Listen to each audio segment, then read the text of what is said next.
On my wedding night, my husband left me for another woman. I did not cry. I did not beg him to stay. I quietly disappeared for 3 days. By the time the mansion was completely empty and the corporation had changed hands, he finally panicked and begged, realizing he had messed with the wrong person, orchestrating everything from the shadows. On my wedding night, I sat alone on the bridal bed covered in red rose petals. The dark red silk wedding dress, worth nearly $12,000, wrapped around my body like an ice-cold shell. The room, spanning over 1,000 square feet, was bathed in soft light from the crystal chandelier. Scented candles burned silently on the table, and the wine remained untouched in its ice bucket. Everything looked like the extravagant dream any girl would wish for on her wedding day, except the man who was supposed to walk over and lift my veil was standing in front of the mirror, casually adjusting the dark blue tie I had bought him the week before. That tie cost $4,000. But to Kyle Davis right now, it probably meant no more than a cheap rag, because for the past 3 years, the money he spent was not his own. It was money flowing out of my accounts, from my corporation, from everything I had intentionally placed into his hands. Kyle tugged lightly at his collar, looked at himself in the mirror, and spoke in a voice so calm it was cruel. "I have to go over to Ma's place tonight. I promised her before the wedding. Her health isn't good, and she gets scared being alone." I sat perfectly still, not blinking. On my wedding night, my husband told me he had to go take care of another woman. He delivered that line as lightly as if he were telling me it was going to rain outside, without a shred of guilt, without a moment of hesitation. He did not even bother to turn around and look at my face. I stared at Kyle's broad back in his $15,000 custom-tailored suit.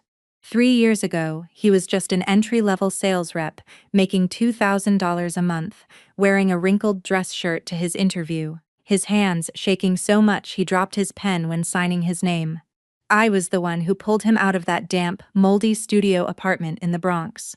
I brought him into Nexus Global, placed him in the CEO's chair, gave him cars, houses, status, connections, and the halo of success he foolishly believed he had earned through his own talent.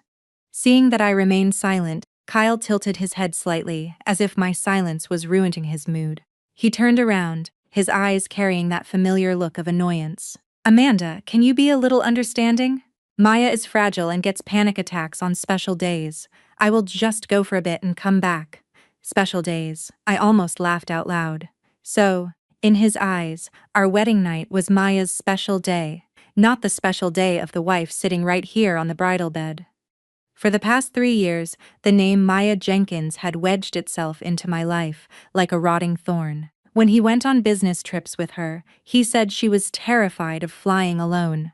When he stayed up all night at the hospital with her, he said she had no family. When he used my supplementary black card to buy her designer bags, diamond necklaces, and watches, he said he was just pitying a poor old friend. As for me, his legal wife, the person who pushed him to where he is today, I was always expected to learn how to be generous, to be understanding, to stay silent like a decorative vase in this house. I had cried before. I had grabbed his arm right in front of the elevator. I had asked him what exactly I meant to him. I had called him all night just to get an answer, but all I ever received was coldness, mockery, and words that stabbed right at my self-esteem. "Don't overreact. You are a rich girl. Why are you being so petty? I married you. What more do you want?" Every time that happened, he became more certain that I could never leave him. He thought my tears were a sign of weakness. He thought my endurance was a sign of defeat. He thought the woman who lifted him to the top would forever kneel at the feet of his cheap love. But he was wrong. Tonight, I did not cry. I did not stand up to grab his arm. I just gently slipped off my wedding ring, placed it on the edge of the bed, and looked straight into his eyes.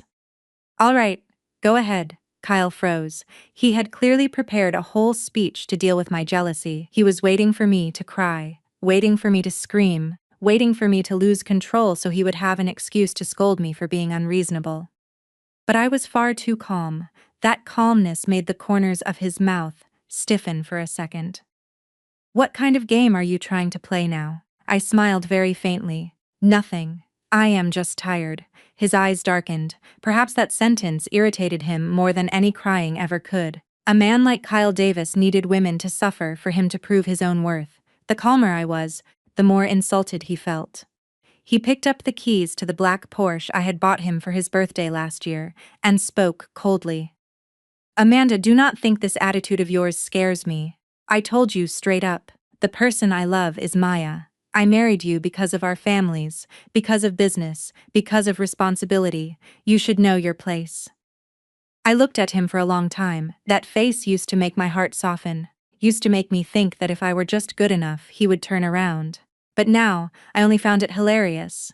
A man standing on a ladder I built was looking down to teach me my place. I said softly, "Yeah, I know. You should remember your place too." Kyle frowned. What is that supposed to mean? I did not answer. I turned my face toward the window, looking out at the dazzling Manhattan skyline, across the water from our Greenwich estate. In the distance, the towering Nexus Global building in the financial district was still lit up. That was not just my family's asset. That was the battlefield I had fought for, inch by inch over the years. It was the place where those who once viewed me as a weak little girl now had to bow their heads and call me Madam Chairwoman. Kyle did not know, or more accurately, I made sure he did not know. In the eyes of the public, Nexus Global was still under my father's name. My older brother was the bright heir. While I was just the second daughter married off to the declining Davis family, I played that role far too well. So well that Kyle genuinely believed he was rescuing me through this marriage. When the truth was I chose him as a pawn greedy enough, vain enough, and stupid enough to walk right into the trap I had laid out. Slam. The bedroom door shut, and Kyle's footsteps faded down the hallway. A minute later, the roar of a car engine echoed in the driveway before speeding out of the estate gates. I remained seated on the bridal bed, listening to that sound vanish into the night. The room returned to dead silence. The candles were still burning, the wine was still chilling, the roses still smelled sweet. Only my marriage on its very first night was completely dead, reduced to ashes. I stood up, took off my heavy diamond earrings, and placed them on the vanity. In the mirror, the woman in the red wedding dress looked back at me with eyes as cold as deep water. Gone was the girl who stayed up all night waiting for her husband to come home. Gone was the foolish wife wondering where she went wrong. Tonight, I did not lose a husband. I merely liquidated a failed investment. I pulled my phone from the drawer and dialed the PIN number at the top of my contacts. The person on the other end picked up almost immediately. Miss Miller. The voice of Carter Brooks, my trusted executive assistant, was deep and sharp as always. He had followed me since the days I quietly learned to read financial reports in the company's basement archives. He was the only person who knew my true self. Initiate the asset recovery plan, I said slowly. There was exactly 3 seconds of silence on the other end, then Carter replied. Understood. The legal files are ready. The auditing department has finalized the ultimate report. The total amount Kyle Davis has embezzled from Nexus over the past 3 years is $6.5 million. The fake contracts, shell vendors, wire transfers to Maya Jenkins, and the properties registered under her relatives' names have all been sealed as evidence. $6.5 million. I closed my eyes. From the very first $12,000 he claimed as a client entertainment expense, but actually used to take Maya to Hawaii, down to the $750,000 luxury condo in Miami registered to her cousin. Every single cent, every single dollar I had let him take, not because I did not know, but because I needed him to be greedy enough, dirty enough, and guilty enough, so that when he fell, he would never have a chance to get back up. Carter asked quietly, "Where do you want to start?" I looked at the lonely wedding ring on the edge of the bed and curled my lips. Cancel his supplementary black card. Order the repossession of his car. Tell all the estate staff to pack up and leave the property before 600 a.m. Send out an internal memo stating that as of tomorrow, Kyle Davis no longer has the authority to sign any documents for Nexus Global. The official termination announcement will go out in 3 days. As for the mansion, let him have it for one night. I paused, my voice dropping lower. Let him sleep, one last time in the dream that everything still belongs to him. Outside the window, Kyle's taillights had completely disappeared into the dark. By now, he was probably rushing to Maya's tiny apartment, pulling that woman into his arms, smugly, thinking that I was crying alone in the bridal suite. He would never know that the moment he stepped out of this house, the door to return had been silently bolted shut. I took off the red wedding dress and put on a tailored black suit I had prepared in the closet. The black fabric hugged me neatly, cold and sharp.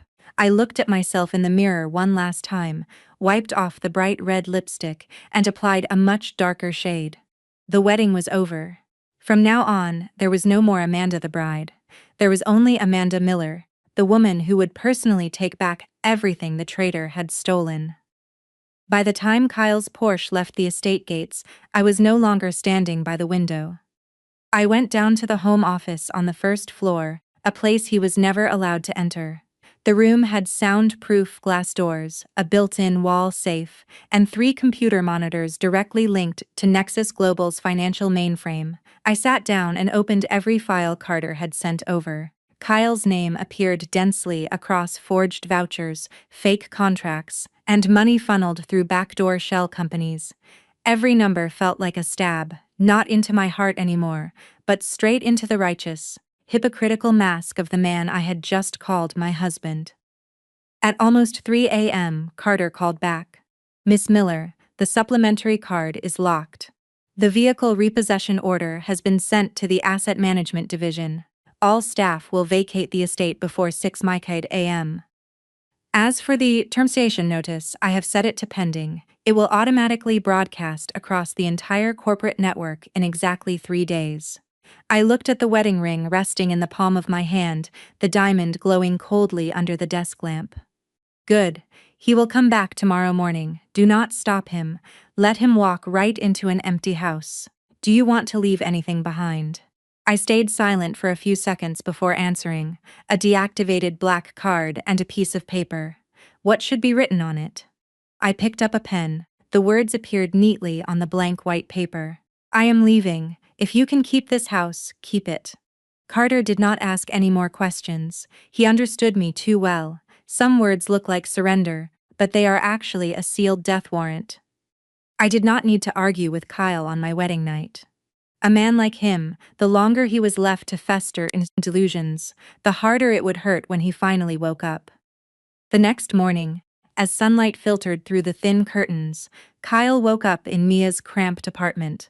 The room was barely 400 square feet. The ceiling had water damage, and the smell of cheap perfume mixed with stale instant ramen made him frown. Mia lay curled up next to him, her hair spread across the pillow, her eyes showing traces of exhaustion expertly highlighted by makeup. Seeing him move, she immediately wrapped her arms around his waist, her voice whiny. "Kyle, do you really have to go back? Amanda must be so mad at me. I really did not mean to ruin things." Kyle stroked her hair, his expression instantly softening. He always loved this weak side of Maya. He loved the feeling of being a woman's sole protector. Amanda, in his eyes, was always too cold, too proud, and too hard to control. "Don't mention her. She is just throwing a temper tantrum. I know her. She can't last a day without me." Maya looked up, her eyes sparkling. "Really? I'm scared she'll make you leave me." Kyle laughed, a laugh full of arrogance. "She doesn't have what it takes. Nexus relies on me for a lot of things right now. The Miller family needs to save face. She will make a fuss for a few days, and then she will know to call me back." He spoke with absolute certainty, as if declaring an undeniable truth. It was almost noon by the time he left Maya's apartment. Before he left, she intentionally left a faint lipstick smudge on his collar. Kyle saw it, but did not wipe it off. He probably wanted me to see it, wanted to use it to put me in my place. Wanted me to understand that besides me, there was another woman who loved him so much she could not live without him. When his car arrived back at the Greenwich estate, Kyle walked into the living room with the swagger of a victor. But just a few seconds later, the smile vanished completely from his lips. The house was too quiet. There was no sound of maids cleaning, no butler bowing to greet him, No smell of morning coffee, and no sign of me sitting on the sofa waiting to interrogate him. The curtains were drawn tight.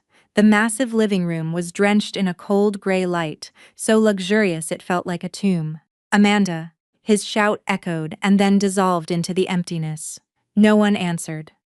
Kyle frowned and tossed his car keys onto the coffee table. The sound of metal hitting marble clattered dryly. That was when he saw the black card and the neatly folded piece of paper next to it. He picked up the paper. It was just one short line. No resentment, no explanation, no begging.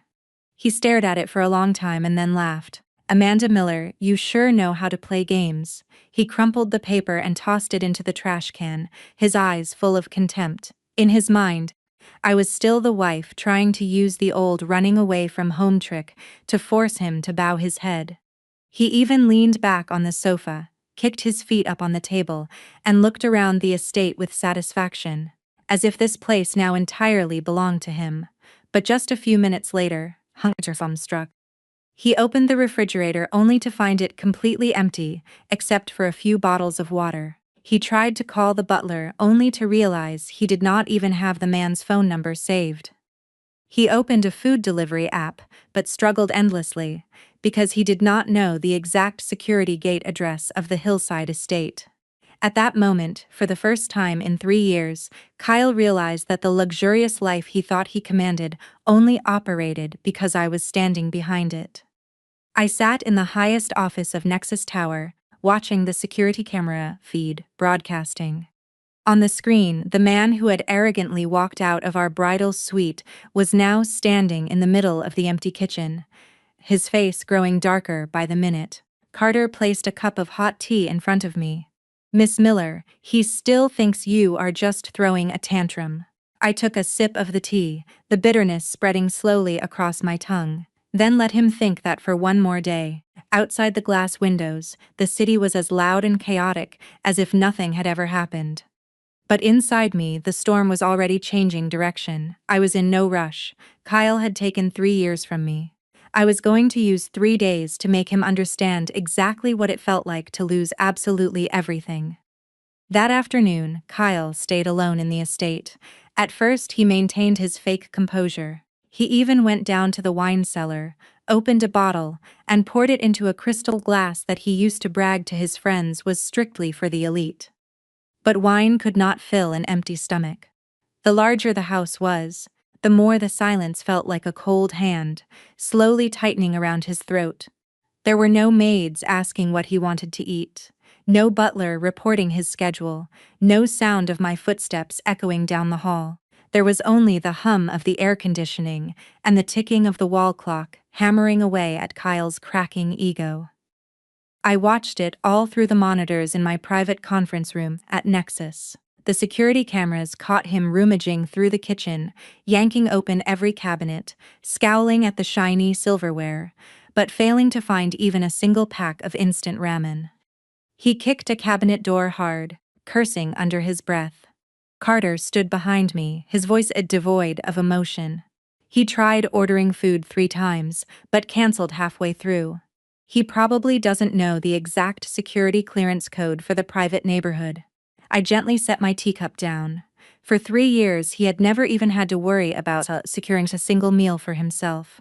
Carter looked at the screen, a flash of disgust in his eyes. "And yet, he still thinks you can't survive without him." I didn't answer. There is a very strange breed of men. They get pampered by a woman, have their meals, and sleep elevated by someone else's money and effort, and then turn around and despise the very person holding them up. Kyle didn't love me, and that no longer caused me pain.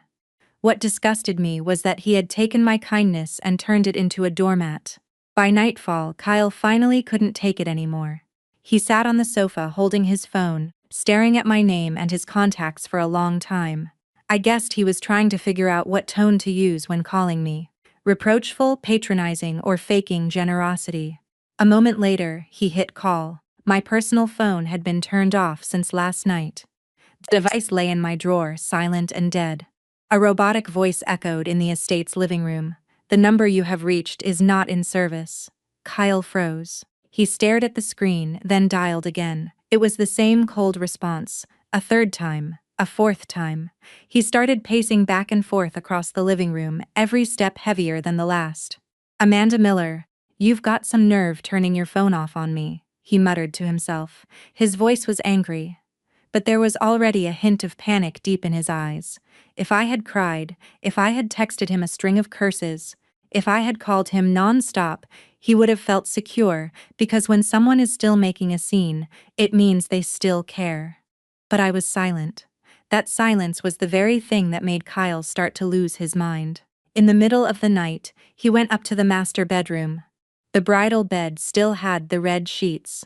The rose petals were withering.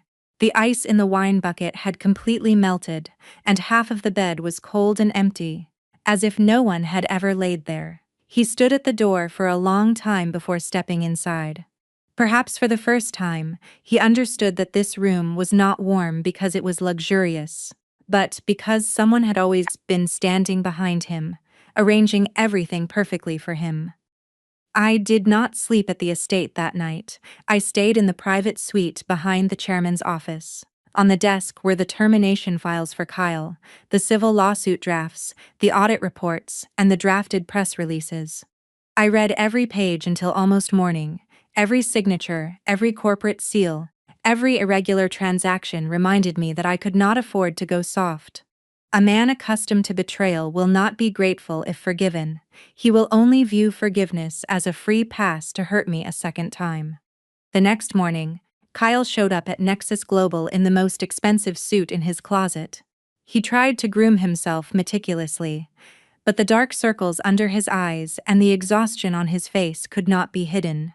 He strode into the grand lobby, maintaining the posture of a CEO, his chin slightly raised, his gaze looking straight ahead, as if his mere presence would make all the rumors magically dissipate. But this time, everything was different. The receptionists saw him and stood up to greet him, but their eyes avoided his. The security guards at the elevator bowed, but without their usual reverence. The people walking past all hesitated for a split second before quickly turning their faces away. The shift was so subtle an outsider might not notice, but for a man who lived on the admiring gazes of others like Kyle, it was practically a slap in the face. He frowned and walked quickly to the executive elevator. He tapped his key card against the reader. The light flashed red. Access denied. Kyle stood dead in his tracks. The red light flashed a second time, then a third time. He gripped the card tightly, his forced composure beginning to shatter. A young security guard standing nearby stepped forward. His voice was polite, but his eyes lacked the fear they used to hold. Mr. Davis, the executive elevator is currently restricted to senior board members only. Kyle whipped around, his voice turning cold. What did you just say? I am the CEO of Nexus Global. Are you new here? Do you not know who I am? The guard bowed his head, but his back remained straight. I know who you are, sir, but the system permissions were updated this morning. Your card has been temporarily suspended. Suspended? Kyle laughed, a dry, hollow sound. Who would dare suspend my card? At that exact moment, I was standing behind the one-way glass on the 48th floor mezzanine, silently looking down at the surveillance monitors. His face was magnified on the screen, the veins bulging prominently at his temples. For 3 years he was used to everyone bowing and parting the sea for him. The moment a simple key card failed to recognize him, his entire world started to tremble. Carter stood next to me holding a tablet. Human Resources just sent out an internal memo regarding the temporary suspension of Kyle Davis's management privileges pending an audit, but the official termination notice remains on schedule for 3 days from now. I watched Kyle throwing a fit in the lobby and said calmly, "Let him take the employee elevator." Carter looked up at me slightly. "Are you sure? I want him to walk through the stairs of the very people he used to look down on." 5 minutes later, Kyle stepped into the employee elevator, amid the eerie silence of the staff packed inside. No one said a word, but the glances that swept over him before quickly darting away were more humiliating than outright mockery. There was someone he had once bared in front of the entire boardroom over a minor typo. There was someone who had to work overtime until midnight just because he wanted to impress Mia with a fake project. There was someone who got transferred out of a department just for accidentally making him lose face. Today, for the first time, Kyle stood among them. No private elevator, no VIP treatment, no fake halo wrapping around him. When the doors opened on the 36th floor, Kyle stormed straight toward the CEO's office, only to find the locks had been changed. The brass plaque that once bore his name was gone, leaving only a shiny, empty patch of wall, as if he had been peeled away from his own life. "What is the meaning of this?" he roared. Hannah, the secretary, stood up. She placed her hands politely in front of her and said, "Mr. Davis, per the board of directors' instructions, this office is sealed for document auditing. You may not enter without approval from the legal department." "Legal?" He pointed a finger in her face. "Whose payroll are you on to talk to me like that?" Hannah turned pale but kept her voice clear. "I am on Nexus Global's payroll, sir." It was a very light sentence, but enough to leave the entire corridor in stunned silence. Kyle stared at her in disbelief, unable to fathom how the secretary who always bowed and made his coffee dared to talk back. He raised his hand, about to slam it hard onto her desk when his phone rang. It was a FaceTime call from Maya.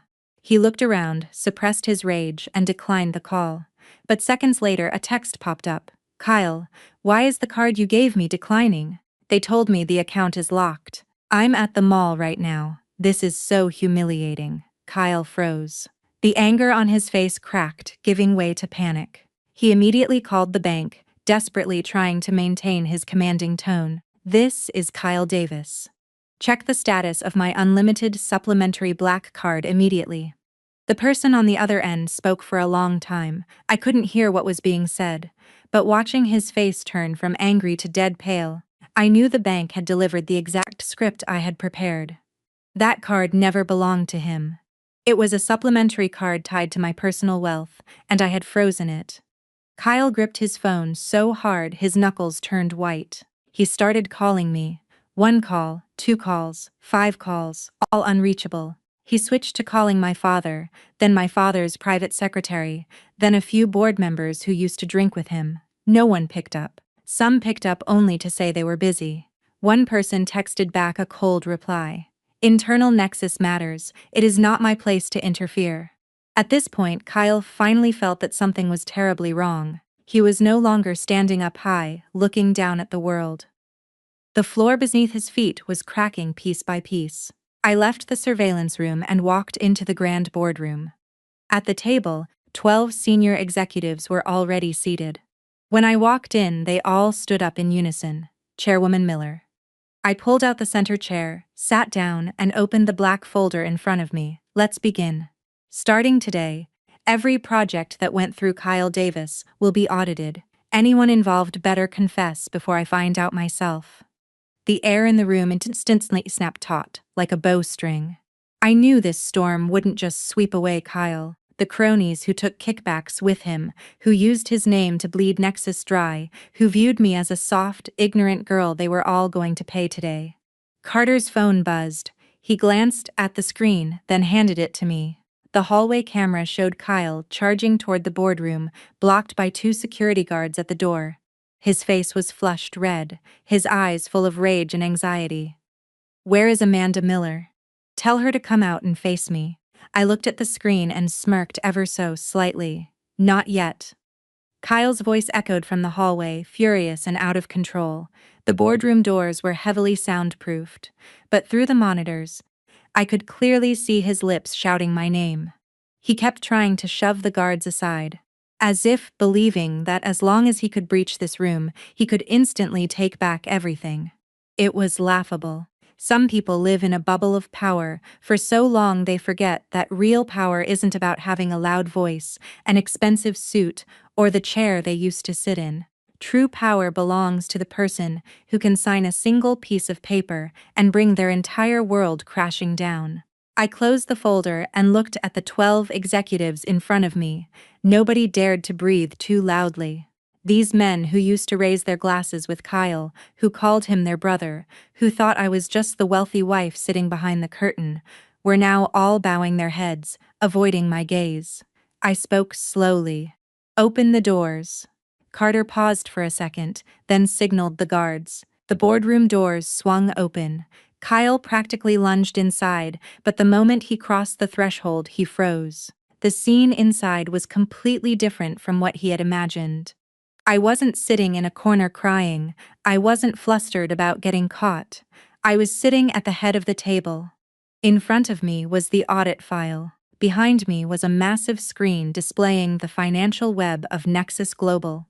And on both sides of the table, the entire executive board stood up to greet me with a level of respect they had never ever shown him. Chairwoman Miller. Kyle's face went completely white for a second. The titled chairwoman struck his final shred of arrogance like a sledgehammer, but he forced a smile, a pathetic, twisted smile. Amanda, are you done with this act? Why are you dragging the whole company into our marital issues? I looked up at him, my voice calm. Marital issues are handled with divorce papers. You embezzling $6.5 million from Nexus Global is a matter for the law. The entire room fell dead silent. Kyle stiffened. He blinked rapidly, then slammed his hand on the table, growling. What kind of nonsense are you talking about? What $6.5 million? Do you have any proof? I tilted my head toward Carter. He stepped forward and pressed a remote. The massive screen instantly lit up, displaying every missing fund, every fake contract, every forged entertainment receipt, and every transaction funneled through shell companies straight into accounts owned by Mia's relatives. The further the list scrolled down, the paler Kyle's face became. He stared at the screen as if trying to erase the numbers with his eyes. Impossible this is. I cut him off. $12,000 to take Maya to Hawaii. A $750,000 Miami condo registered to her cousin. A $150 Zirin Mercedes bought using the Midwest Project Fund. An $80,000 jewelry set you claimed was a client gift. Do you need me to keep reading? Kyle looked around the room at the executives as if searching for an ally, but no one made eye contact. The parasites who used to cling to him knew full well this ship had a hole in its hull. Anyone who jumped on board now would just drown with him. He swallowed hard, his tone suddenly softening. Amanda, there might be a misunderstanding. I did all of this for the company. After all these years at Nexus, even if I haven't achieved greatness, I put in the hard work. Please don't blow this out of proportion just because of last night. I smiled faintly. You still think I am doing this out of jealousy? That question made his face flushed red. He took a step toward me, lowering his voice as if trying to coax me. I know I was wrong last night. I shouldn't have left you alone, but Maya really wasn't feeling well. I just went to check on her for a bit. You are my wife. You have to understand. I looked at the man in front of me. Even now, he wasn't apologizing for his betrayal. He was only begging me not to take away the privileges he enjoyed. That truth was colder than any curse word could ever be. I pushed a folder toward him. Sign the handover documents. As of this minute, you no longer have the authority to manage any Nexus projects.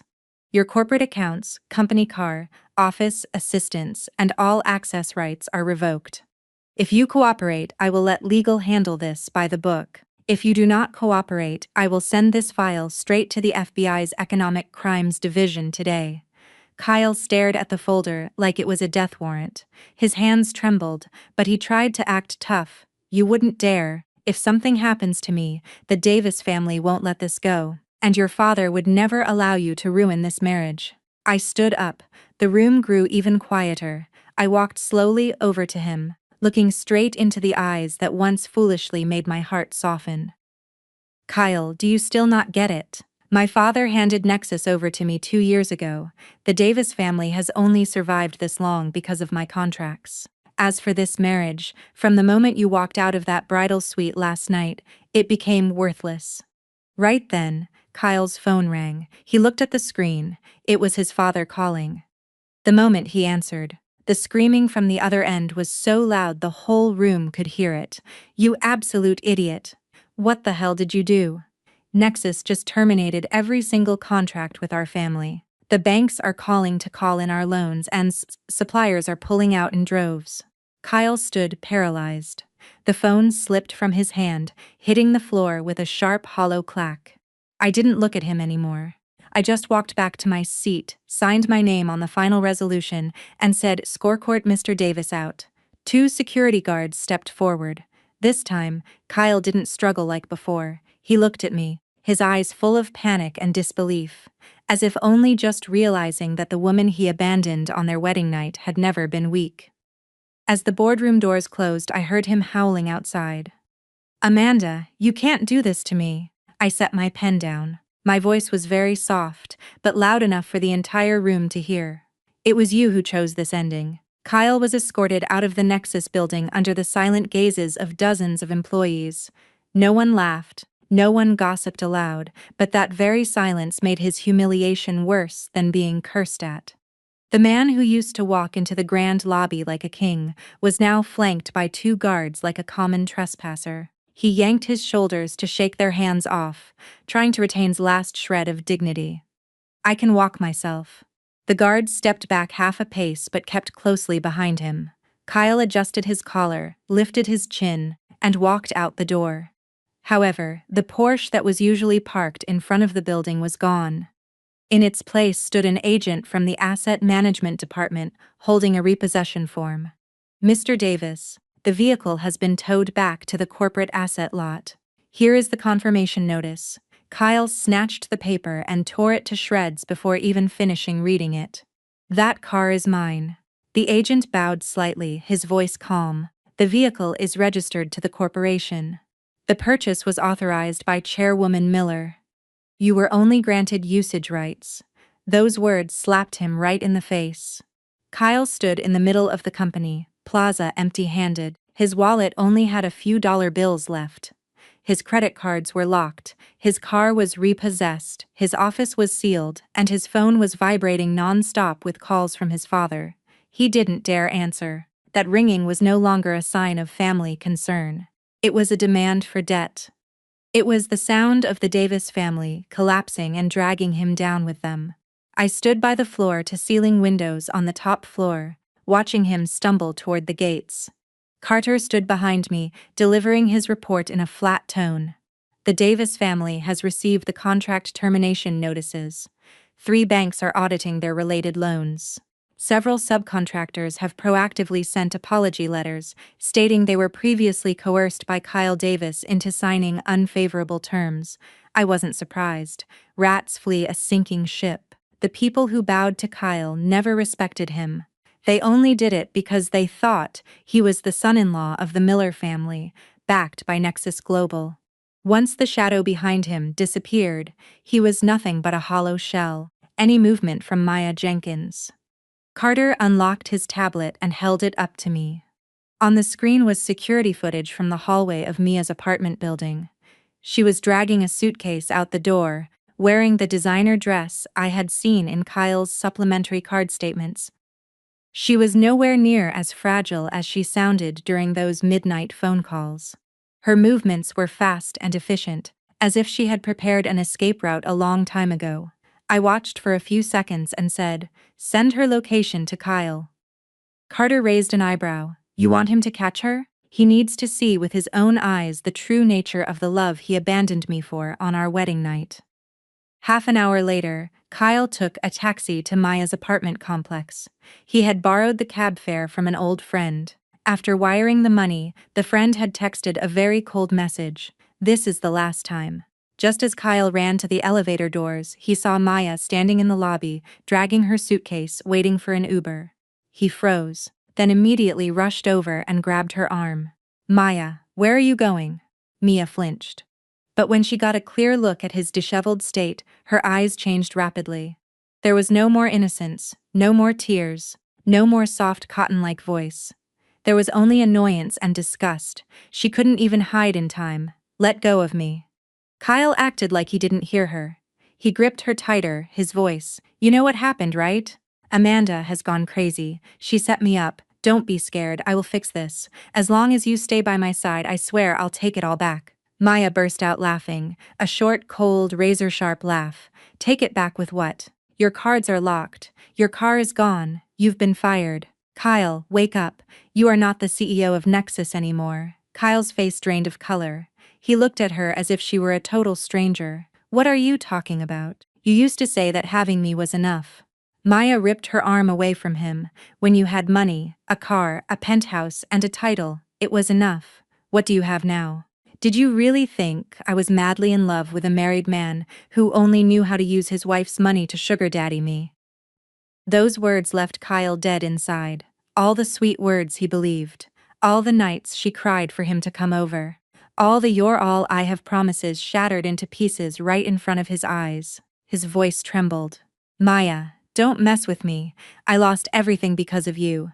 She dragged her suitcase back, her eyes full of repulsion. Not because of me, because you are an idiot. Amanda Miller gave you everything, and you actually thought you were some kind of genius. You used her money to buy me gifts. I accepted them. So what? You did that voluntarily. Now that you've lost everything, don't drag me down with you.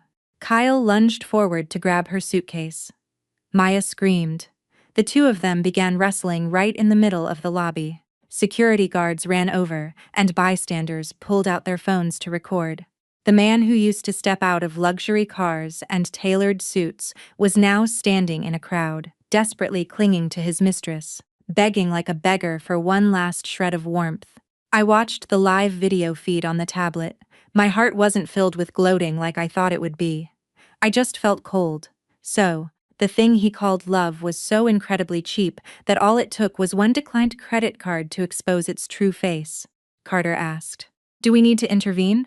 I turned away, no longer watching. No, he chose her. Let him hear her answer himself. That afternoon, the video of Kyle and Maya fighting in the apartment lobby began circulating in private corporate circles. At first, it was just some half-hidden gossip. Then, someone recognized him as the former CEO of Nexus Global. The situation exploded instantly. I didn't let the PR department interfere. Some wounds don't need to be cut deeper by your own hands. You just have to expose them to the light, and people see just how rotten they are inside. Kyle was escorted to the security office by the building guards. Maya got into her Uber and fled immediately after. She left so decisively she didn't even look back at him once. Carter sent me one last photo. Kyle sitting alone on a plastic chair in the security office. His shirt was a crumpled mess, his hair unkempt, his eyes bloodshot. He looked like a man who had just woken up from a luxurious dream, only to realize he was lying at the bottom of a well. I closed the tablet, feeling not an ounce of pity, not because I am cruel, but because I had given him too many chances. 3 years.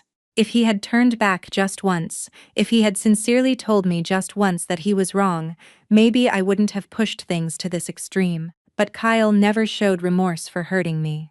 He only panicked when the privileges he enjoyed were taken away. That evening, my father called. His voice was deep, a little tired, but lacking the strictness he had carried for years. Are you absolutely sure you want to see this through to the end? I stood by the window of my office, watching the traffic down on Wall Street blur into streaks of light. Dad, if I stop today, tomorrow, he will think I was scared. The line was quiet for a long time. The Davis family pulled some strings and called me. They said marital issues should be kept behind closed doors to protect the reputations of both families. They told me not to blow this out of proportion. I laughed softly. The reputations of both families were ruined the moment their son-in-law abandoned his wife on their wedding night to run to his mistress. Not when I started protecting myself. My father sighed. It was a very light sigh, but I could hear the anguish in it. Years ago, when I proactively chose to marry Kyle, many in our family thought I was conceding defeat to my brother, willingly pushing myself out of the center of power. Only my father knew it was my way of trading a loud battlefield for a much quieter chessboard. But even he didn't expect my pawn Kyle to rot from the inside out so quickly. Amanda, I used to think you were too cold. I didn't say anything, he continued slowly. But now I understand. If you weren't cold, they would have torn you to pieces a long time ago. My throat tightened for a brief second. I had waited years to hear those words from my father.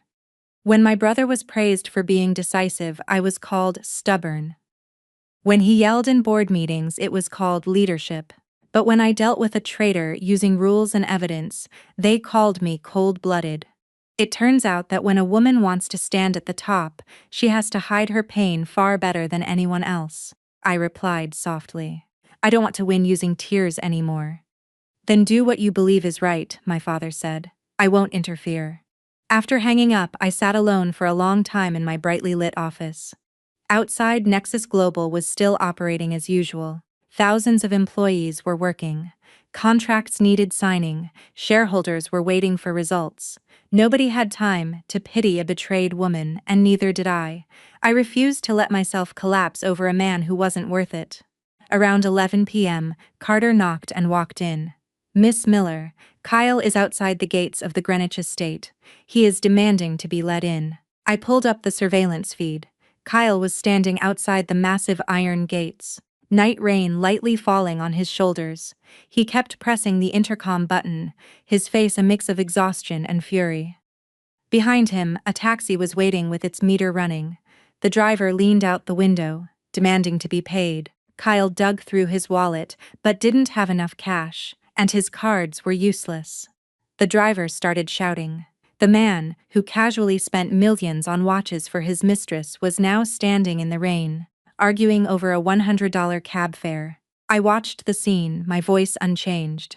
Have someone pay the driver, then tell him the estate is undergoing the asset recovery protocol. Unauthorized personnel are strictly prohibited. Carter nodded. Yes, ma'am. A moment later, a security guard walked out. The second Kyle saw him, he rushed over. Tell Amanda to come out here. I am her husband. The guard calmly handed the paid receipt to the driver, then turned to him. Mr. Davis, the owner has requested the repossession of the property. As of today, you no longer have access rights to this location. Kyle looked like he'd been slapped. He grabbed the iron bars of the gate, screaming into the rain. Amanda, come out. You can't be this heartless. We are husband and wife.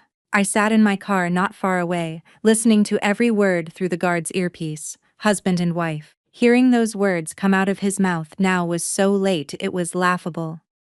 On our wedding night, while I sat on the bridal bed, he didn't remember we were husband and wife. When he used my money to fund Maya's lifestyle, he didn't remember we were husband and wife. When he demanded I be understanding so he could take care of another woman, he didn't remember we were husband and wife. I rolled my window down a crack. The freezing rain hit my face, but I didn't step out. Kyle couldn't see me. He was still standing there, his voice as he called my name, as if shouting loud enough that couldn't bring the past back. But there are doors that once closed aren't closed out of anger. They are closed because the person outside has permanently lost the right to walk through them. I told my driver, take me to my father's house. The car quietly pulled away into the rain. Behind me, Kyle's screams faded until the city swallowed them completely. The next morning, Kyle was no longer wearing a perfectly pressed suit. He was still in the same wrinkled dress shirt from the day before. His leather shoes were caked with dried mud, his hair was a mess, and his eyes were completely bloodshot from staying up all night. Carter's surveillance team reported that after being turned away from the estate, Kyle had nowhere to go. He ended up sitting in a 2-4-hour diner near Park Avenue, ordering the cheapest black coffee on the menu and sitting there until dawn. The man who used to throw down thousands of dollars for a necktie was now counting every crumpled dollar bill in his wallet.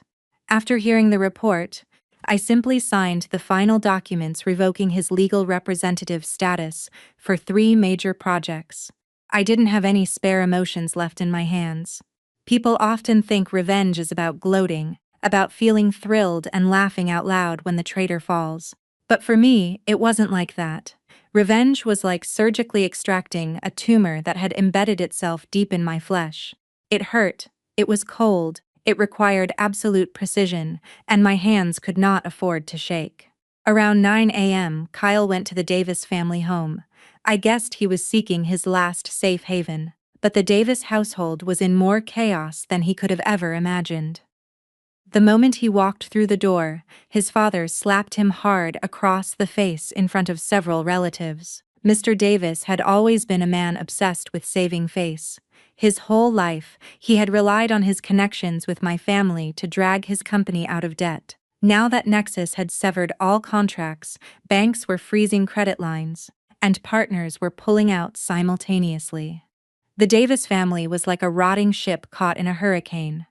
And in their eyes, Kyle was the one who personally drilled a hole in the bottom. "You still have the nerve to show your face here." Mr. Davis's voice boomed through the audio recording my team had secured. Kyle clutched his cheek, his voice. "Dad, Amanda set me up. She had everything planned. You have to help me talk to the Miller family." Mr. Davis, in a fit of rage. "Talk?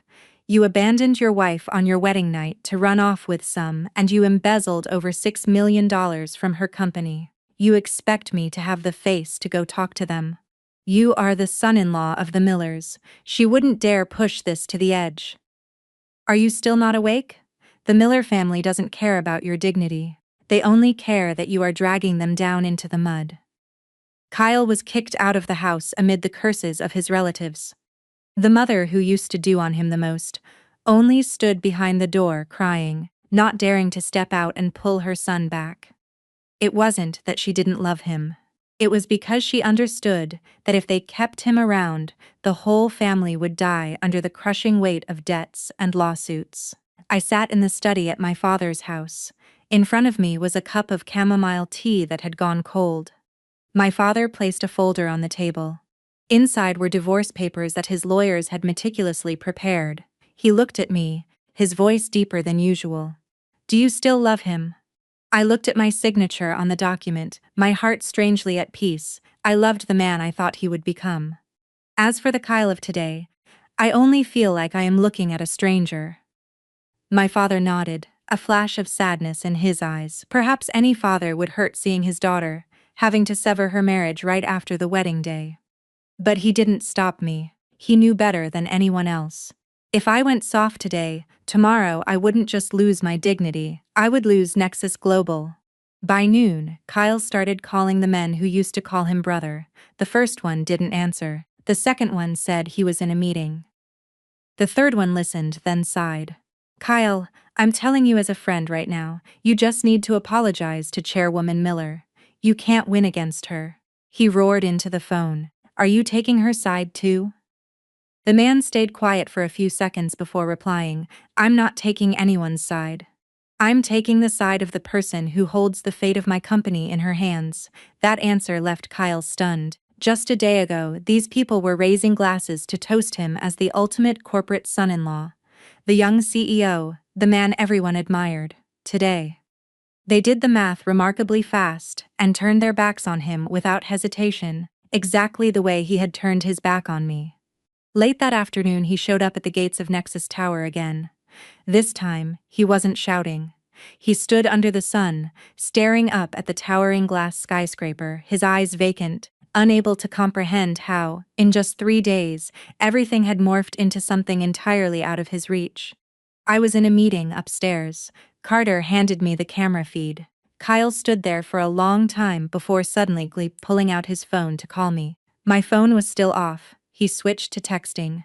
The messages popped up on the secondary device I had Carter manage. "Amanda, I was wrong. Let me see you just one time, please. We are husband and wife. Don't be so heartless." I looked at those 2 messages, feeling not a single ripple in my heart. If he had said I was wrong on our wedding night, maybe I would have still felt the pain. But after losing his money, his job, his house, and his mistress, now he was saying he was wrong. That wasn't remorse, that was terror. I handed the phone back to Carter without replying. "What is the next step?" Carter asked. I looked at my watch. It was exactly 5 p.m. on the 3rd day after my wedding night. Broadcast the termination notice across the entire corporate network. Simultaneously announce that I am officially taking over as the CEO and chairwoman of Nexus Global. Carter bowed his head. "Yes, chairwoman." 3 minutes later, the massive digital billboard in the Nexus lobby lit up. Crisp white text appeared against a dark blue background. Kyle looked up at it, all color draining from his face in that exact second. His final delusion shattered right in front of everyone. The announcement in the lobby was so clear that nobody could pretend not to see it. Effective immediately, Mr. Kyle Davis has been relieved of all executive duties at Nexus Global. All representational rights, signing authorities, financial approvals, and internal network access have been permanently revoked. Miss Amanda Miller has officially assumed the role of Chief Executive Officer and Chairwoman of the board. I stood in the 48th floor boardroom, watching the camera feed. Kyle tilted his head back, his body going completely rigid, nailed to the floor in the middle of the lobby. Employees walking by paused for a moment. Some looked shocked. Some bowed their heads and pretended to be busy, but not a single person walked over to defend him. For 3 years, Kyle had grown accustomed to the bows earned by the CEO's chair. Now that the chair was pulled away, he realized there had been absolutely nothing beneath his feet all along. He charged at the reception desk, slamming his fists onto the marble counter. "Get Carter Brooks down here. Tell Amanda Miller to get down here right now." The receptionist went pale but maintained her polite tone. "Sir, Chairwoman Miller is in a meeting. If you have an appointment, I can notify her office." "An appointment?" Kyle sneered. "I am her husband. Do I need an appointment to see my own wife?" I heard that through the surveillance speakers. The hand I was using to turn a page paused slightly. Husband. Hearing that word from his mouth now was both laughable and disgusting. The husband who abandoned his wife on their wedding night to run to his mistress. The husband who used his wife's money to buy gifts for another woman. The husband who only remembered he was a husband when his privileges were stripped away. Carter stood next to me and asked quietly, "Do you want to see him?" I looked at the screen. Kyle was being held back by 2 security guards in the lobby, his collar askew, his face red with shame and anger. "No, send the divorce papers down to him." 5 minutes later, one of my lawyers appeared in the lobby holding a gray folder. He walked right up to Kyle, his voice perfectly even. "Mr. Davis, these are the divorce papers along with the notice of a civil lawsuit regarding the financial assets you misappropriated during your tenure at Nexus Global. Please review and sign." Kyle stared at the papers. His eyes turned red, as if someone had just touched his deepest nerve of humiliation. He snatched the folder and tore the documents to pieces right in front of everyone. Shreds of white paper fluttered down onto the polished marble floor like the final pieces of his mask. "Tell Amanda Miller I am not divorcing her. She thinks she can just throw me away like trash. It's not that easy." The lawyer's expression didn't change. "You have the right to refuse to sign. However, the legal process will continue regardless. Tearing up the physical copies does not invalidate the filings." That sentence drove Kyle entirely insane. He lunged forward, but the guards instantly pinned him back. The crowd in the lobby began pulling out their phones to record. I signaled Carter, "Have security escort him out. Be gentle, but make it absolutely clear." On the screen, Kyle was dragged out of the lobby under the stares of dozens of people. He had lost all his arrogance. He struggled and screamed my name, his voice. "Amanda, you can't treat me like this." I turned the monitor off, not out of softness, but because the scene was no longer worth watching. When a man's only recourse is screaming in the middle of a corporate lobby to save face, he has already lost everything. That afternoon, the termination notice leaked outside the company. Several financial news outlets published short bulletins. Nexus Global announces executive shakeup. Amanda Miller officially assumes control. I knew the corporate world would immediately understand what was going on.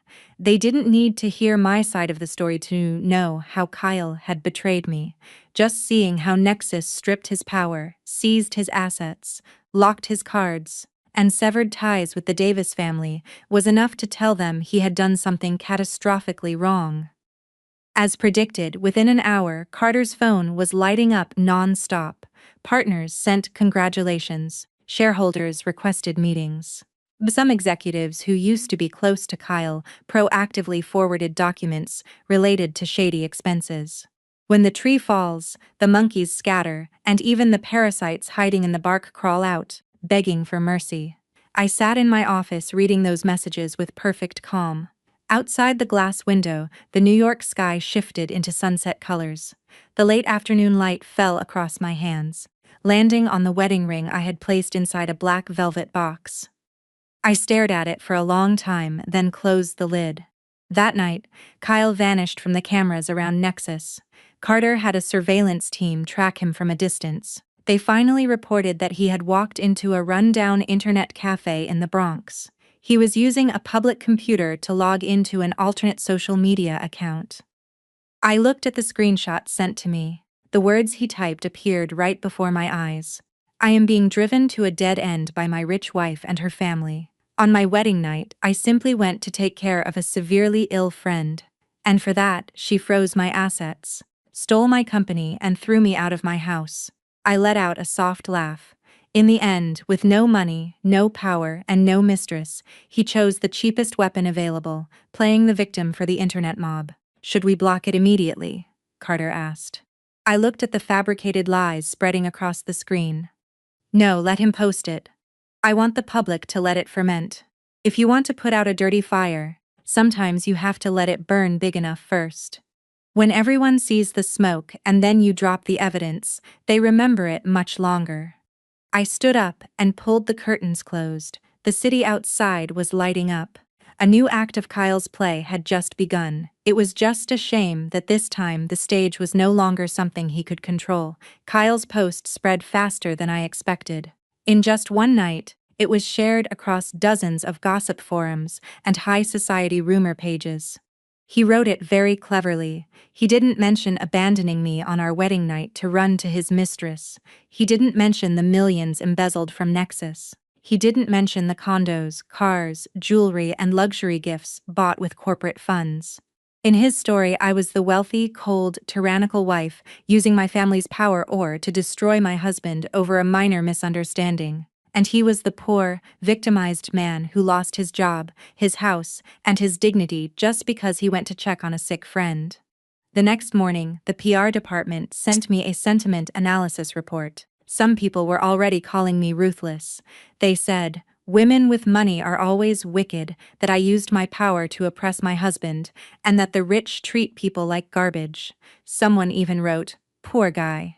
One tiny mistake and his wife ruins his entire life. So sad. I read every line. I wasn't angry, I just found it amusing. The crowd had no idea how I sat alone in that bridal suite. They hadn't heard Kyle's contemptuous voice telling me he loved someone else. And they certainly didn't know that every dollar he spent on Maya had a dirty trail behind it. Carter stood in front of my desk, his face dead serious. Miss Miller, if we let this sit any longer, it could impact stock prices and corporate image. I set the report down. Is legal ready? Yes. The security footage from Mia's apartment building, the GPS tracking data from the Porsche on the wedding night, the supplementary card statements, the receipts for Mia's assets, the internal audit reports, and the termination notices. Everything is organized on a timeline. I nodded. Wait 2 more hours. Carter looked slightly surprised. You still want to wait? I want him to feel confident a little while longer. When a liar truly believes the whole world is on his side, the fall hurts so much more. For those 2 hours, Kyle truly believed he had found a lifeline. He posted a second update, even more dramatic than the first. He claimed he'd bled for Nexus Global, that my jealousy was blinding me, and that our marriage was just a tool for my family to control him. He even intentionally attached an old photo taken at our wedding reception. I was 16's by his lookings, while he had his head bowed like a long-suffering husband. With just one carefully angled photo, he painted me as an arrogant tyrant and himself as the victim of abuse. I stared at that photo for a long time. It turns out that when people want to lie, they can bend even a single captured moment into a weapon. But fortunately, I had learned not to use emotions to fight slander. Emotions only breed doubt. Cold, hard evidence shuts people up. At exactly 11 a.m., the official Nexus Global corporate accounts published a press release. It wasn't long, and it wasn't an angry rant. It was just a crystal clear timeline. Wedding night. Kyle's car leaves the Greenwich estate at 10:17 p.m., arrives at Mia's apartment at 10:48 p.m. Leaves near noon the next day. Attached were the security camera stills. Faces of bystanders were blurred, but Kyle was clearly visible hugging Maya in the hallway. Next was the black card statement. A $400,000 handbag, a $100,000 watch, a $200,000 diamond necklace, a $750,000 condo in Miami, 150 dues, zeros in Mercedes, all linked directly to Maya or her relatives. Finally, the legal notice. Nexus Global had formally submitted files regarding suspected felony embezzlement, fraud, and corporate theft to the FBI and the NYPD. The internet exploded. The people who had just been cursing my name suddenly went silent. The sympathetic comments on Kyle's post vanished instantly, replaced by absolute outrage. Someone wrote, "He ditches his wife on their wedding night to sleep with his mistress, and then he plays the victim." Someone else chimed in, "He blew millions of his wife's money on his side piece, then accused his wife of being evil." The audacity is insane. Someone even dug up the video of him fighting with Maya in the lobby, stitched it together with the credit card statements, and made him the laughingstock of the entire internet. By late afternoon, Kyle called Carter. Carter put it on speakerphone and placed it on my desk. Kyle's voice was hoarse and completely devoid of its former arrogance. "Carter, let me talk to Amanda. I want to explain." Carter looked at me. I nodded slightly. He replied, "Chairwoman Miller is listening." The line was quiet for a few seconds, then Kyle's voice trembled. "Amanda, are you really going to kill me? We were husband and wife. With all of this out in the open, how am I supposed to live?" I looked out the glass window, my voice extremely light. "When you were writing those lies about me, did you care how I was supposed to live?" He choked on his words. I was pushed into a corner. I was terrified. That's why I did it. Can you just forgive me this one time? I'll sign the divorce papers. I'll leave New York. I won't ask for a single dime. I closed my eyes for a second, then opened them. "It's too late, Kyle. The divorce is between you and me, but what you stole from Nexus Global is between you and the law." His voice completely cracked. "Amanda, I am begging you." I hung up. It wasn't that I had never been soft on him, but every time I remembered that wedding night, remembered him saying he had to go take care of another woman, I realized that if I let him off today, the person buried alive in this marriage would be me. After that call, my office was so quiet I could hear the ticking of the wall clock. Carter stood beside me without saying a word. He understood that I had just severed Kyle's final lifeline. Forgiveness is a beautiful thing when someone is truly remorseful. But for Kyle, the words "I am begging you" didn't come from guilt. They came from fear. He was afraid of going to prison, afraid of losing face, afraid of being poor, afraid of the entire corporate world turning against him.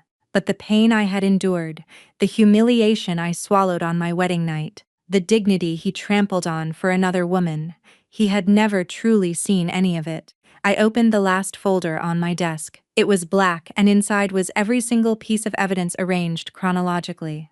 Fake contracts, forged invoices, wire transfer logs, emails negotiating with shell vendors, texts where he ordered accountants to alter the ledgers, and the audio recording where he told Maya that stealing a little money from Nexus wouldn't hurt anyone.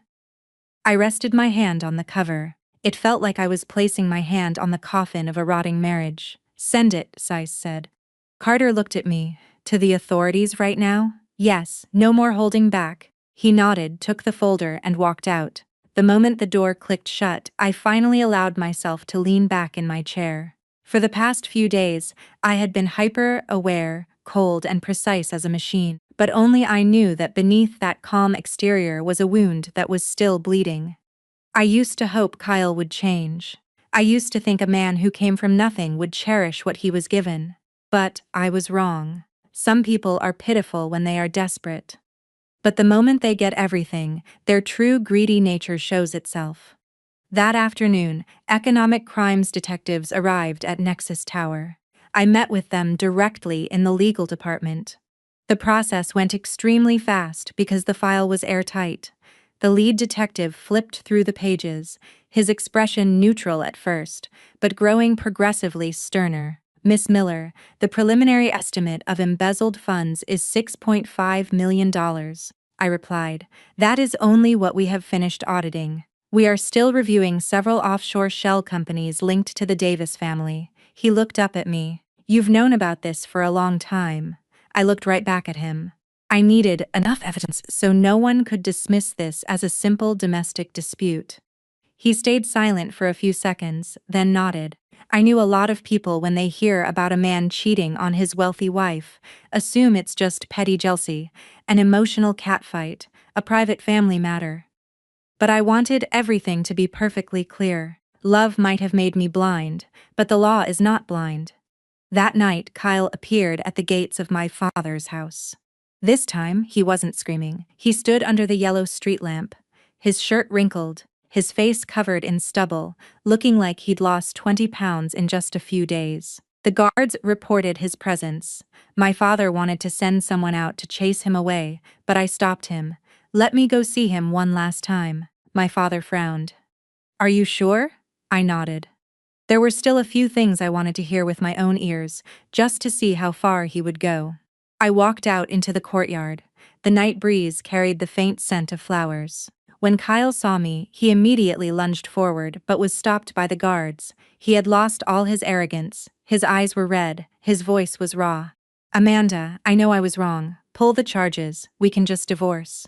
I don't want any assets. I don't want anything. Just please don't send me to prison." I stood a few steps away from him and asked calmly, "Where exactly were you wrong?" Kyle froze, seemingly shocked that I would ask that. He stammered, I shouldn't have gone to Maya on our wedding night. I shouldn't have made you sad." I looked at him for a long time, then smiled faintly. "Is that all?" He swallowed hard. "I shouldn't have spent your money on her. She manipulated me. Amanda, the truth is the person I really love is you. I only realized it these past few days. Without you, I have absolutely nothing." That sentence turned my heart completely to ice. Without me, he has absolutely nothing. So, what he loved, was it me, or was it everything I gave him? I stepped a little closer, looking at his wretched face. "Kyle, if your cards weren't locked today, if your car wasn't repossessed, if you hadn't lost your CEO title, and if Maya hadn't abandoned you, would you be standing here telling me you love me?" His lips trembled, but he couldn't answer. I nodded slightly. "You see, even you don't dare say yes." Suddenly, he dropped to his knees. His kneecaps hit the brick driveway with a heavy thud. "I am begging you. For the sake of the past 3 years, let me go just this once." I looked at the man kneeling in front of me. Over the past 3 years, I had lowered myself for him far too many times. I waited for him to come home, cried over him, and let one rare, gentle sentence from him fool me into staying. But in this moment, seeing him kneel did not bring me joy. It only made me realize how hopelessly late this was.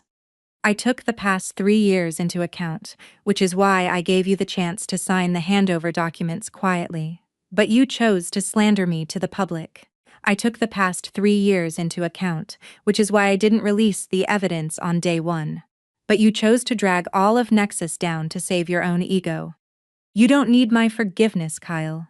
You need to take responsibility. I turned my back and started walking away. Behind me, he screamed, "Amanda Miller, if I go to prison, you won't be happy either." I stopped but didn't turn around.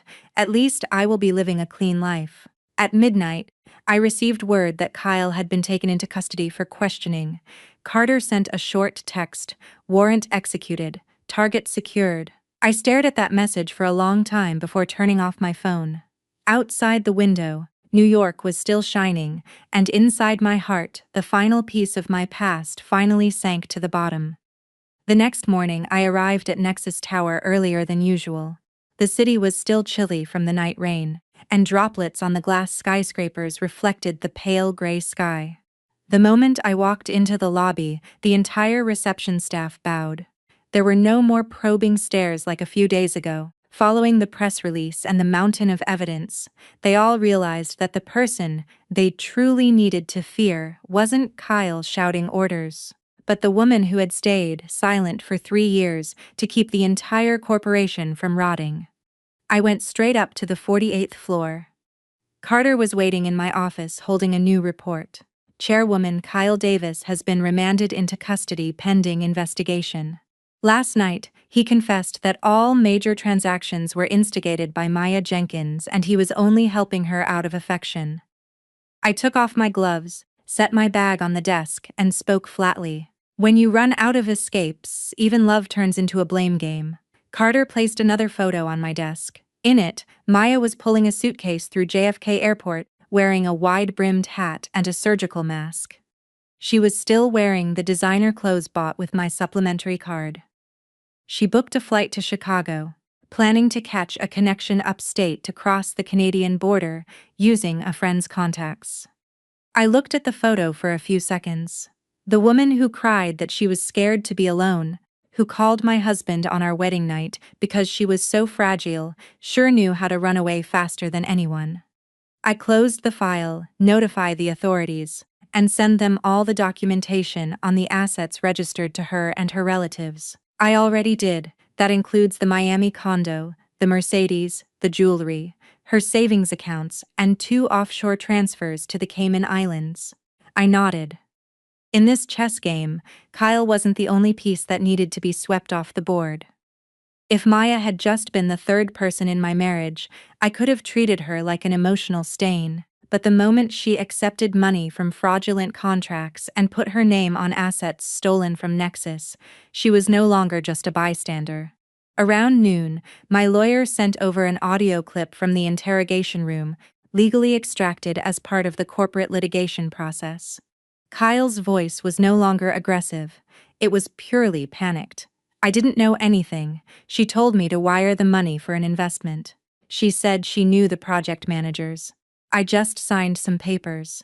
An investigator asked, "You were the CEO, and you're telling us you didn't know the contents of the contracts you signed?"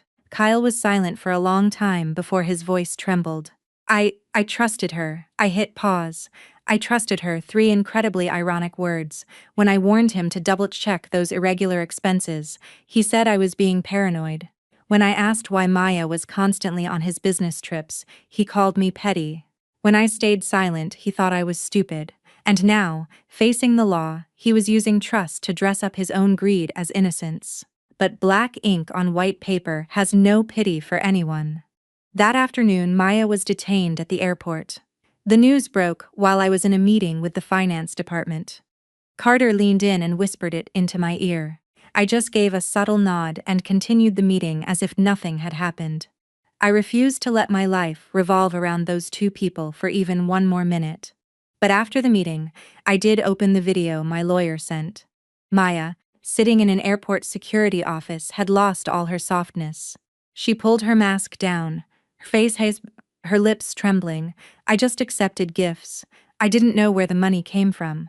Kyle said he had the right to spend it. He said he was going to divorce his wife and marry me. I am a victim too. The investigator slammed a stack of bank statements down in front of her. Then, why did you request the funds be wired to your cousin's account? Why is the Miami condo registered to your relative? Why did you text Kyle instructing him to break up the payments to avoid the audit? Maya choked. Her eyes darted around like a fish thrashing for water. I looked at the screen without any anger left. A woman can be poor. She can be weak. She can even fall in love with the wrong man. But if you know the money is dirty and you take it anyway, and if you know a man has a wife, but you still drag him out of his bridal suite on his wedding night, then do not use the word victim to beg for mercy. That evening, Kyle's mother came to my father's house looking for me. She didn't have the elegant aura she had at the wedding. Her hair was thrown up in a messy bun, and her eyes were swollen. The moment she saw me in the living room, she grabbed my hands, her voice choked with tears. "Amanda, I am begging you. Kyle made a mistake, but he is still young. Can you please just leave him a way out?" I gently pulled my hands away.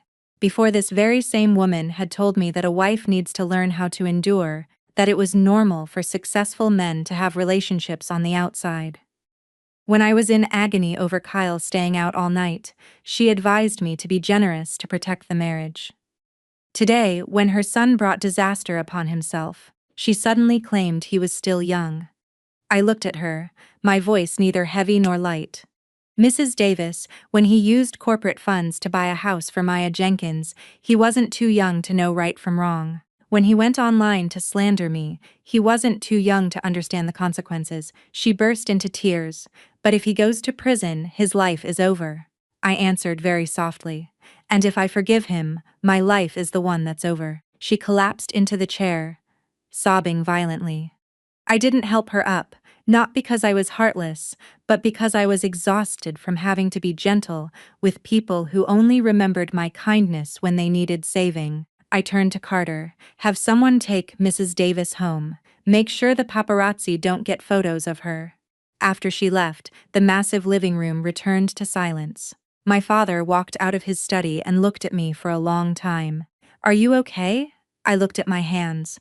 For the first time in days, I noticed they were shaking slightly, not out of regret, but because I finally felt the crushing weight of personally terminating the life of the man who had walked down the aisle with me. I'm fine. Just from now on, I will never use love to measure a person's character ever again. My father didn't say anything, he just placed his hand on my shoulder. Outside, the wind blew through the trees in the courtyard, sending leaves falling onto the cold pavement. I knew the storm wasn't over. Kyle and Maya had been caught, but behind them were the people inside Nexus who had enabled them. The ones who signed off on the fakes, the ones who looked the other way, the ones who quietly took their cut. And this time, I wasn't going to miss a single one. The next morning, I didn't enter the company through the main doors. Carter took me straight down to the sub-level garage, where a private elevator took us directly to the special audit secure room.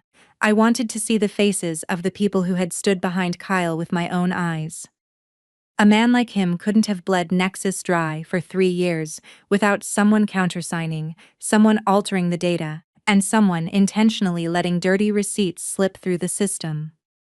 When the doors opened, more than a dozen people from the finance and project management departments were already seated. Some had their heads down, some were wiping sweat from their brows, some tried to look calm, but their hands resting on the table were shaking uncontrollably. I walked in. I didn't need to raise my voice. The entire room instantly went as quiet as a vacuum. I sat at the head of the table, dropped a thick folder in front of me, and said, I am giving everyone one chance. Whoever confesses first, legal will note your cooperation. Whoever still thinks I am in the dark, feel free to stay silent. Nobody spoke. That silence was so familiar, I found it almost funny. 3 years ago, when Kyle was first made CEO, they were just as silent regarding every bad decision he made. They didn't object because they were afraid of losing their jobs, because they wanted a cut of the money, or simply because they thought I was a woman who didn't have the power to flip the table. Today, that very same silence was choking them. Carter turned on the big screen. Emails, wire transfer logs, and electronic signatures popped up one by one. The director of finance, Mr. Howard, was the first to break. He shot up from his chair, his face green. Chairwoman Miller, I was just following Mr. Davis's orders. He said, you approved everything. I didn't dare ask questions. I looked at him. A $500,000 fake contract, and you didn't dare ask. 3 massive transfers to a shell company. And you didn't dare ask, but you certainly dared to accept the kickback deposited into your son's bank account. Howard collapsed back into his chair, his lips moving, but no words coming out. A female project manager burst into tears. I was forced, Kyle said. If I didn't sign off on the inspections, he would fire me, I asked. And after you signed, who gave you the $30,000 Rolex? She snapped her mouth shut, her sobs dying in her throat. I don't hate weak people, I said, but I despise people who use weakness as an excuse to sell out their conscience. If you helped facilitate a crime just because you were afraid of losing your job, then, who are the honest employees supposed to cry to when they lose their opportunities because a project was bled dry? Just as the tension in the room hit a breaking point, the door suddenly opened. My brother, Derek Miller, walked in. He was wearing a gray suit, his hair perfectly gelled, wearing the same familiar smirk of a man who always thought he was born to stand above everyone else. For years, in the eyes of our relatives, he was the official heir to the Miller family, and I was just the daughter my father loved enough to give a little power to play with. He looked around the room, then locked eyes with me. Amanda, haven't you done enough? The company is already a mess because of your marriage drama, and now you want to publicly execute your own staff. I leaned back in my chair. You arrived just in time. Your file is the second one in the stack. Derek's smirk froze. What did you say? Carter stepped forward and placed another folder on the table. I opened the first page and slid it toward him. The Apex Corporation, registered under your best friend's name, received 3 subcontracts from projects managed by Kyle. Total value unveil set $1 million. Out of that, $700,000 was wired to an offshore account in the Cayman Islands, then funneled back into an investment fund registered to your former assistant. Do you want me to keep reading? Derek's face changed colors, but he tried to grit his teeth. You investigated me? I looked straight at him. I investigated everyone who stole from Nexus Global. He slammed his hand on the table. Don't forget, I am your older brother. I laughed very softly. I had heard that line way too many times when he stole my projects. He was my older brother. When he told me girls eventually just get married so I shouldn't be power-hungry. He was my older brother. When he secretly colluded with Kyle to split dirty contracts, he still thought that playing the older brother card would make me back down. I stood up, my voice dropping like ice. It is because you are my brother that you should have known. Nexus is not a piggy bank for you to stick your hands into whenever you feel like it. Derek looked toward the door and saw my father stepping inside. His expression changed instantly. He scrambled to speak. Dad, listen to me. Amanda is letting her emotions control her. Because she got cheated on, she is suspecting everyone.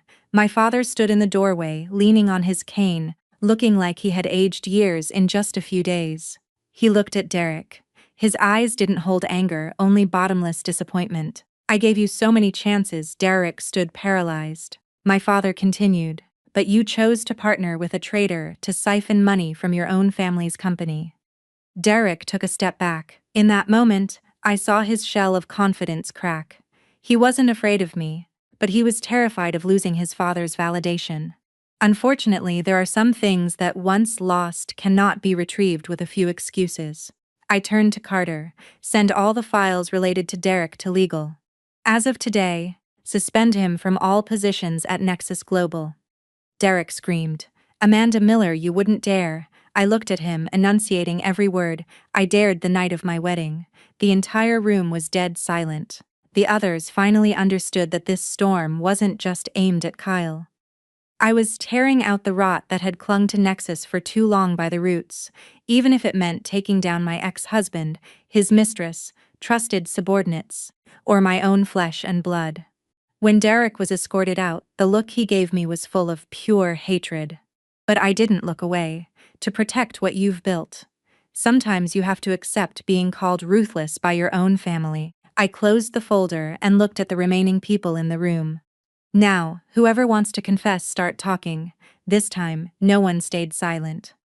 After that special audit, Nexus Global went through what felt like major surgery. The people who hid behind Kyle wrote their confessions one by one. Some cried and begged for mercy, some blamed their superiors, and some quietly returned their kickbacks and resigned that very night. I didn't keep anyone out of sentiment, nor did I push anyone away out of vengeance. Everyone was dealt with strictly according to the files, the evidence, and the responsibility they had chosen to bear when they signed their names on dirty documents.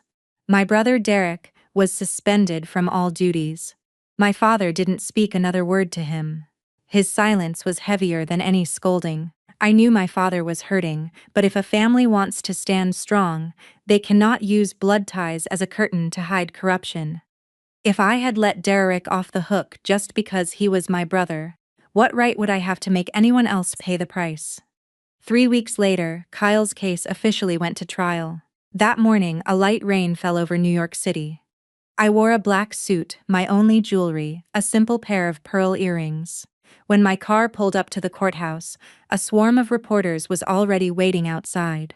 Camera flashes erupted continuously, and questions were hurled at me from all sides. Miss Miller, did you ever consider forgiving Kyle Davis? Do you regret this marriage? What do you say to the Davis family calling you heartless? I stopped on the courthouse steps and turned to face the cameras. I am not heartless. I simply refuse to use emotions to cover up a crime. With that, I walked straight inside. Carter walked half a pace behind me, holding a briefcase of documents. The moment the courtroom doors opened, I saw Kyle. He was sitting at the defense table. He had lost a drastic amount of weight. His hair was cut short, and his complexion was gray. The man who had stood in front of the mirror on our wedding night, adjusting a $4,000 tie and coldly telling me he had to go take care of. Another woman was now sitting, with his head bowed in a wrinkled shirt. His hands clasped so tightly, his knuckles were white. When he saw me, his eyes instantly turned red.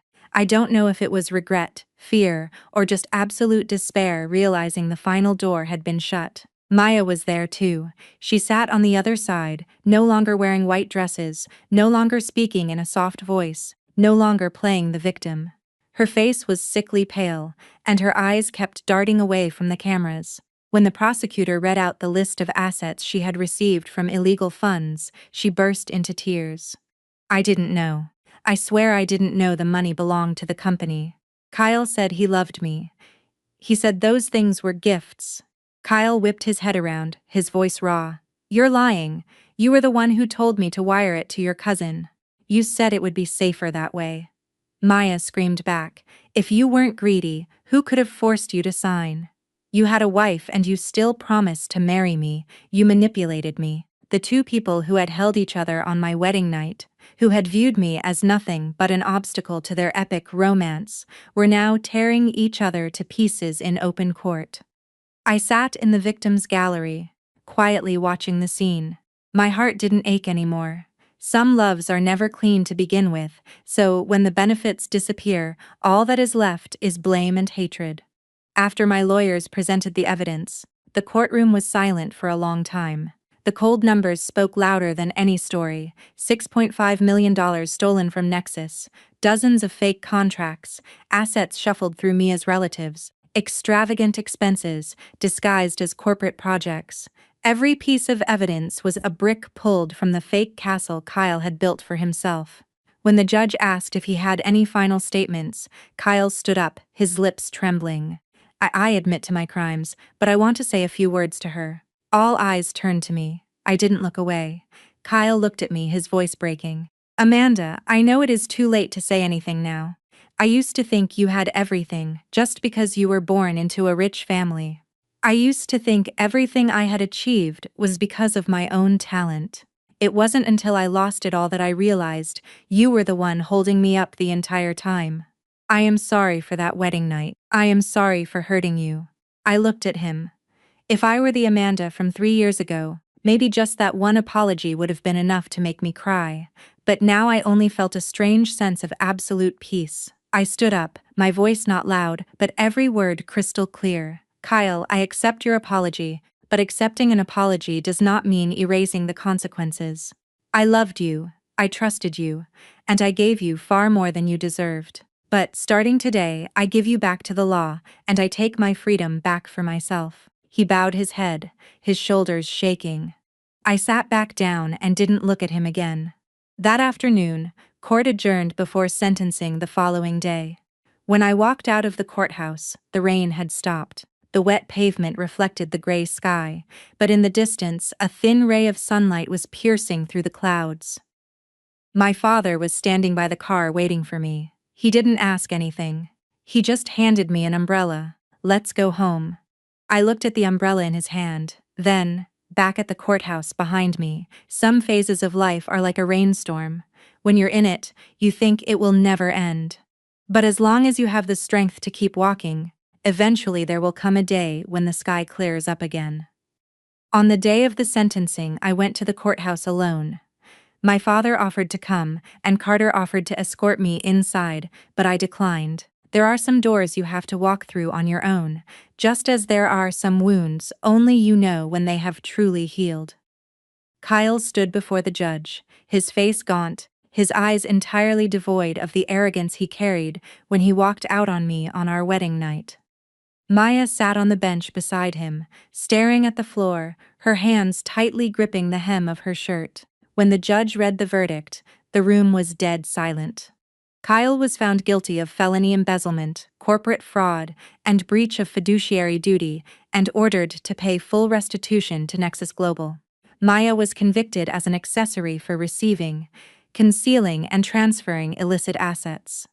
Several internal Nexus employees were also indicted based on their level of involvement. Every name read aloud felt like a stone dropping into a murky pond, forcing all the mud that had been hidden at the bottom to rise to the surface. Kyle turned to look at me. His eyes were no longer pleading like the day before. They held a bleak, desolate emptiness. His lips moved faintly.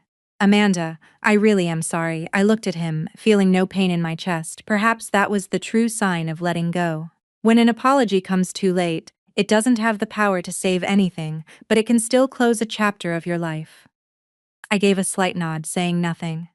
I accepted that apology not to forgive him, but to free myself from the shadow of all those nights I spent, waiting, crying, and wondering where I wasn't good enough. Maya burst into tears as she was led away in cuffs. She didn't look at me. Maybe she knew there was nothing left to say between us. A woman who chooses to wedge herself into someone else's happiness, who chooses to accept dirty money, who chooses to weaponize her fragility, ultimately has to pay the price for her choices. I didn't curse her, I just hoped that from now on she understood that tears cannot wash away greed. After court, I didn't go straight home. I told my driver to take me to the Greenwich estate. The house had been repossessed, cleaned out, and sealed pending asset liquidation. I stood in front of the master suite where it had all started. The red sheets had been stripped. The roses were gone. The scented candles were nowhere to be seen. The massive room only smelled of cold wood, bathed in pale sunlight filtering through the blinds. I walked over to the vanity where I had taken off my diamond earrings on my wedding night. In the mirror, the woman looking back at me was no longer an abandoned bride, nor was she a wife trying to act tough to hide her trauma. She was Amanda Miller, a woman who had walked through betrayal, loss, humiliation, and agony, and was still standing tall. I pulled the black velvet box out of my purse and took out the wedding ring. The diamond still sparkled, but to me it meant absolutely nothing anymore. I placed it on the vanity right next to the finalized divorce decree. As of today, this marriage officially belonged to the past. I spoke very softly, as if talking to myself. Amanda, let's go home. 3 months later, Nexus Global hosted its new strategic roadmap presentation at a major convention center in Manhattan. I stood on the stage. Below me were shareholders, partners, employees, and dozens of media cameras. No one called me the sheltered second daughter anymore. No one said I was just a lucky woman born into old money. I stood there under my own name, backed by what I had salvaged, repaired, and built. When my keynote ended, the entire auditorium erupted in applause. I looked down at the front row and saw my father smiling. It wasn't a beaming smile, but it was enough to make my eyes burn. I delivered my final line before leaving the stage. A woman does not need anyone to grant her value when she knows how to protect herself, how to stand back up, and how to choose her own life. She becomes her own greatest pillar of strength. That night, I went back to my father's house. There was a light breeze over the city. I sat on the porch drinking a cup of hot tea, listening to the leaves rustling in the yard. My life hadn't gone back to the way it was before. But precisely because it didn't go back, I was able to begin a new journey, one that was cleaner and far more peaceful. I used to think that losing a man meant losing love. Later, I realized that sometimes losing someone who doesn't cherish you is just God's way of giving you the entire sky back. If you are listening to this story, I hope Amanda Miller's journey reminds you that in a marriage, the most terrifying thing isn't poverty. It is betrayal, greed, and the utter disrespect of the person sleeping next to you. No matter how deeply a woman loves, she must retain her dignity, her clarity, and her ability to protect herself. When you are hurt, do not rush to collapse, and do not let tears dictate your life. There are times when walking away isn't a defeat. It is the most powerful way to reclaim your peace, your honor, and your own future.